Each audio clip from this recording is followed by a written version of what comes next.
অত্যাচার আর নির্যাতনের মধ্য দিয়েই কিন্তু আওয়ামী লীগকে কখনো কেউ দমাতেও পারেনি, কেউ নিঃশেষও করতে পারেনি। গণতন্ত্র নতুন বাংলাদেশ গড়ে তুলতে হয়, আওয়ামী লীগ ছাড়া সম্ভব না। স্বৈরাচারী হাসিনা শুধু যে নিজেই চুরি করেছেন এমনটা নয়, তার পরিবার পরিজন আত্মীয় স্বজন সকলকে নিয়ে মেতেছিলেন লুটের খেলায়। আর সেই লুটের খেলায় সবথেকে বড় সহযোগী ছিলেন তার ছেলে সজীব ওয়াজেদ জয়। আওয়ামী লীগ কিন্তু মরে যায়নি, আওয়ামী লীগকে শেষ করা সম্ভব না। বাংলাদেশে তথাকথিত এক স্যাটেলাইট উৎক্ষেপণ করে লক্ষ লক্ষ কোটি টাকা বিদেশে পাচার করেছেন সজীব ওয়াজেদ জয়।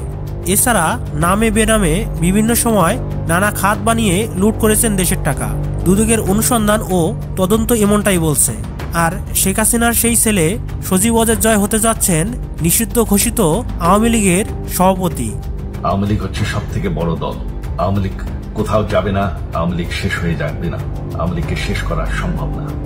একাধিক সূত্র মতে দলের নেতৃত্ব ঠিক করার লক্ষ্যে বৃহস্পতিবার আওয়ামী লীগের সভাপতি শেখ হাসিনা ও তার বোন শেখ রেহেনা ও শেখ পরিবারের ঘনিষ্ঠ কয়েকজনকে নিয়ে বৈঠক করেন।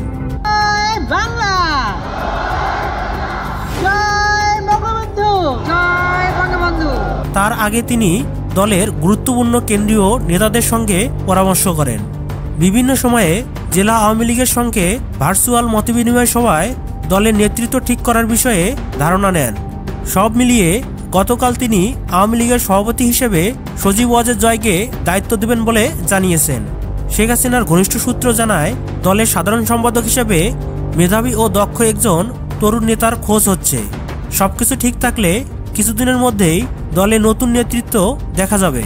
দলের দুর্দিনে নতুন নেতৃত্ব যেন ভালোভাবে কাজ করতে পারে সেই লক্ষ্যে গুরুত্বপূর্ণ দুই নেতাকে ফান্ড গঠনের দায়িত্ব দেন।